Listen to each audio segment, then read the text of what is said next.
Hi friends, నా పేరు grace. మా యూట్యూబ్ ఛానల్ పేరు G2V గ్రేస్ గృహ వంటలు. ఈరోజు కాబూలి శనగలతో వడ చేసుకుందామండి. దానికోసం నిన్న నైట్ నేను ఒక గ్లాస్ కాబూలి శనగలు వేసి నిండా మునిగేలా నీళ్లు వేసి నైట్ అంతా నానబెట్టాను. ఇప్పుడు 2 సార్లు శుభ్రంగా కడిగేసి ఇవి మిక్సీ పట్టేసుకుందాం. శనగలు మిక్సీ జార్లో వేసాను. 1/2 స్పూన్ జీలకర్ర, 2 పచ్చిమిర్చి, చిన్న అల్లం ముక్క వేసాను. రుచికి సరిపడినంత ఉప్పు కూడా వేసుకోవాలి. ఇప్పుడు ఇది మిక్సీ పట్టేసుకుందాం.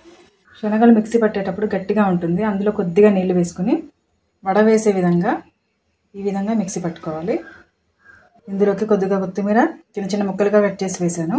అలాగే ఒక ఉల్లిపాయ కూడా చిన్న చిన్న ముక్కలుగా కట్ చేసి వేసాను. ఇప్పుడు ఇది బాగా కలిపేసుకోవాలి. కరివేపాకు కూడా చిన్న చిన్న ముక్కలుగా వేసాను.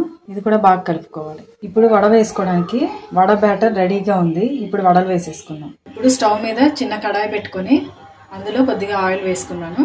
ఆయిల్ కాగాక ఇప్పుడు అందులోకి వడ వేసుకుందాం. వడ ఒక ఉండలా తీసుకుని ఇది వడ వేసుకుందాం. అరిటాక్ మీద పెట్టుకొని ఇలా ఒత్తుకోవాలి. అరిటాక్ మీద ఇలా వేసుకోవాలి. వడ వేసుకొని ఇప్పుడు ఇది ఆయిల్లో వేసేసుకోవాలి.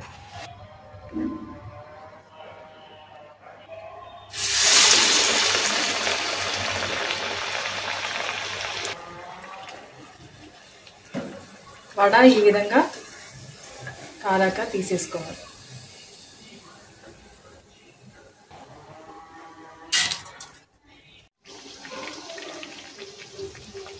ఈ విధంగా వడలు వేసుకున్నాక ఒకవైపు కాలాక ఇంకొక వైపు తిప్పుకోవాలి. ఇదిగోండి ఫ్రెండ్స్, కాబూలి శనగలతో వడ రెడీ అయిపోయింది. పైన క్రిస్పీగా లోపల మెత్తగా చాలా టేస్టీగా ఉంటుంది. మీరు కూడా ట్రై చేసి చూడండి. రెసిపీ నచ్చినట్లయితే లైక్ చేయండి, షేర్ చేయండి, సబ్స్క్రైబ్ చేసుకోండి friends. Thank you for watching.